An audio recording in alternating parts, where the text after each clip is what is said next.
Hello! అందరికి నమస్కారం. Movie review of 'Golda' 2023లో రిలీజ్ అయింది. అమెజాన్ ప్రైమ్‌లో స్ట్రీమింగ్ అవుతుంది. ఇదొక war and thriller drama movie. ఈ movie based on the true story. Israel prime minister Golda Meir తన బయోపిక్ అని కూడా చెప్పొచ్చు ఈ movie. Golda Meir Israel prime మినిస్టర్‌గా 1969 నుంచి 1974 దాకా తన లెగసీ కంటిన్యూ చేసిందని చెప్పొచ్చు. ఇజ్రాయెల్ కంట్రీలోనే గోల్డానే ఫస్ట్ వుమెన్ ప్రైమ్ మినిస్టర్‌గా 5 సంవత్సరాలు పరిపాలించింది. ఈ 5 సంవత్సరాల పరిపాలనలో 1973లో అరబ్ అండ్ ఇజ్రాయెల్కి మధ్య ఒక యుద్ధం జరిగింది. ఆ వార్ ఆల్మోస్ట్ 19 డేస్ జరిగిందనమాట. ఆ 90 డేస్లోనే ఒక్కొక్క రోజు గోల్డా ఎలాంటి డెసిషన్స్ తీసుకుంది, సో ఆ వార్ ఎలా జరిగింది, ఫైనల్కి ఆ వార్ విన్ అయ్యారా లేదనేది కూడా ఈ మూవీలో చూపిస్తారు. మెయిన్గా ఈ మూవీలో గోల్డా బయోపిక్తో పాటు మెయిన్గా గోల్డాలో తను పరిపాలించిన 5 సంవత్సరాల్లో 1973లో జరిగిన ఆ వార్ గురించే ఈ మూవీ మొత్తం ఉంటుంది. సో ఆ వార్లో జరిగిన కొన్ని రియల్ ఇన్సిడెంట్స్ని అండ్ కొన్ని రియల్ సీన్స్ కూడా చూపిస్తారు. వార్ చూపించరు కానీ అసలు గోల్డా ఎలాంటి డెసిషన్స్ తీసుకుంది, తను ప్రైమ్ మినిస్టర్గా ఎలాంటి తప్పులు చేసింది, సో తను ఏం చేసింది అనేది కూడా ఈ మూవీలో కొంచెం క్లియర్గానే చూపిస్తారు డీటెయిల్గా. అవి చూడడానికైతే కొంచెం పర్లేదు, బాగానే ఉంటాయి. ఈ మూవీ ఒక based on the true story and biopic movie కాబట్టి ఈ మూవీలో మనం ఎటువంటి ఎక్స్పెక్ట్ చేయాల్సిన అవసరం లేదు.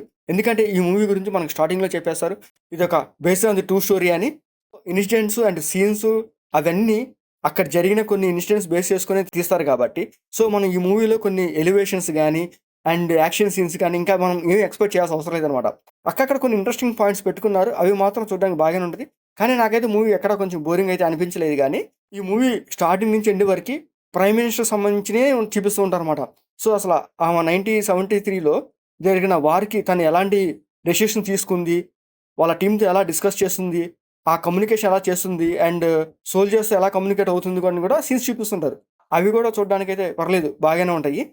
ఈ మూవీ లెంత్ వచ్చేసరికి 1 అవర్ 40 మినిట్స్ ఉంటుంది. ఈ మూవీ కొంచెం లెంతీగానే అనిపిస్తుంది, మధ్యలో అక్కడ కొంచెం స్లో నేరేషన్ లాగా అనిపిస్తుంది.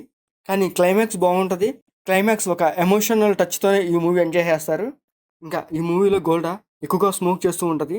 తను రూల్ చేస్తున్నప్పుడే తనకు క్యాన్సర్ ఉందని తెలుస్తుంది. ఆ క్యాన్సర్ ప్రాబ్లంతోనే 1978లో గోల్డా చనిపోతారు. ఆమె ఆల్మోస్ట్ 8 ఇయర్స్ బతికింది. ఇంకా ఈ మూవీలో కూడా తను క్యాన్సర్తో బాధపడుతున్న సీన్స్ కూడా చూపిస్తారు.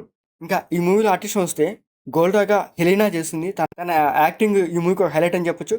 అండ్ తను గోల్డాగా బాగా సెట్ అయ్యింది అండ్ తన పర్ఫార్మెన్స్ కూడా ఈ మూవీకి ఒక హైలైట్ అని చెప్పొచ్చు.